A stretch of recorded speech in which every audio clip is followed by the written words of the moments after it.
P T I کے اپنے رہنما یہ بات تسلیم کر رہے ہیں کہ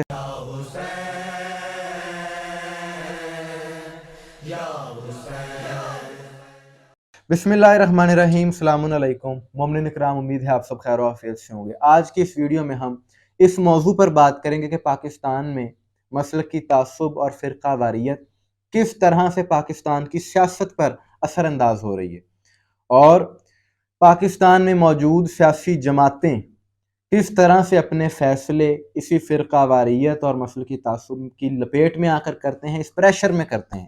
یہ ایک المیہ ہے جس پر ہم آج بات کریں گے کہ گزشتہ ماہ پی ٹی آئی کے آزاد امیدواروں کی جانب سے یہ فیصلہ کیا گیا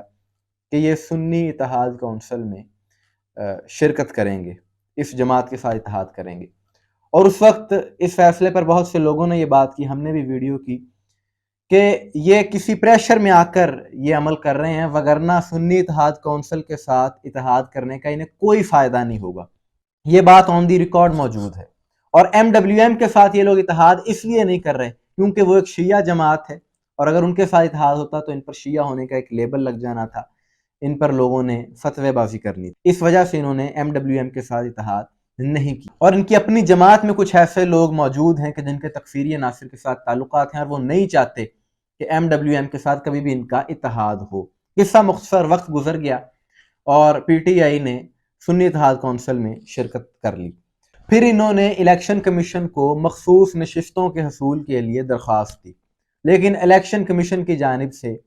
یہ درخواست مسترد کر دی گئی، اور اس لیے مسترد کی گئی، لیگل بنیادوں پر مسترد کی گئی۔ ان کی جانب سے یہ کہا گیا کہ آپ اس کرائیٹیریے پر پورا نہیں اترتے کہ سنی اتحاد کونسل کی پارلیمان میں کہیں پر بھی کوئی موجودگی نہیں ہے، نہ قومی اسمبلی میں ان کی کوئی نشست ہے، نہ صوبائی اسمبلی میں ان کی کوئی نشست ہے، اور انہوں نے تو الیکشن میں حصہ ہی نہیں لیا۔ تو جس جماعت نے حصہ ہی نہ لیا ہو اس کو ہم کیسے یہ نشستیں دے سکتے ہیں؟ یہاں تک کہ سنی اتحاد کونسل کے چیئرمین نے بھی جو الیکشن لڑا وہ اپنی جماعت کی طرف سے نہیں لڑا بلکہ آزاد امیدوار کی حیثیت سے لڑا، تو اس لیے انہیں یہ نشستیں نہ مل سکتی۔ جبکہ مجلس وحدت المسلمین نے پارا چنار میں قومی اسمبلی میں بھی نشست جیتی،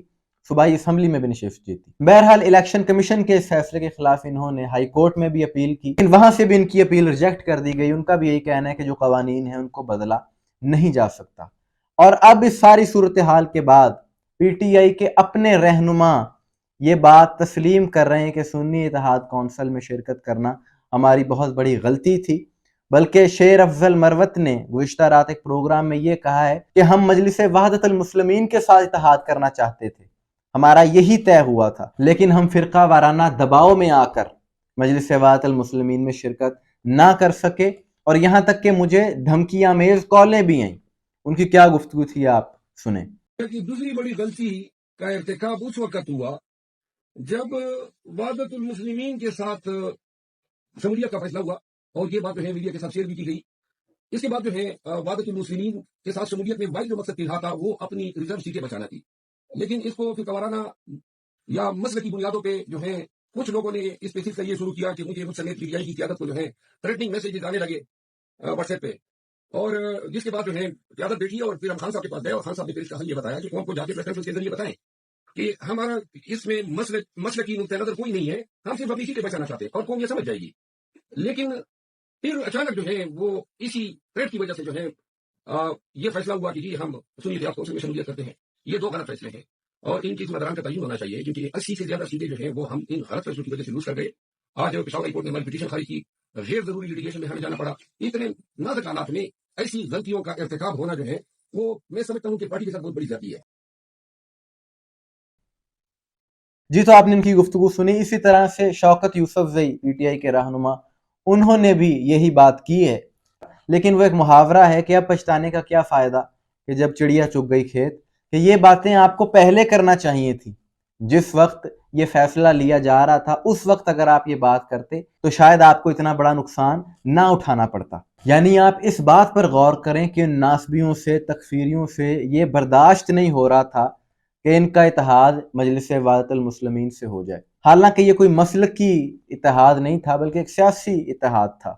لیکن کیونکہ ایم ڈبلیو ایم ایک شیعہ جماعت ہے اس لیے انہیں اس بات کی بہت تکلیف تھی، اور انہیں تکلیف اس وجہ سے بھی بہت زیادہ تھی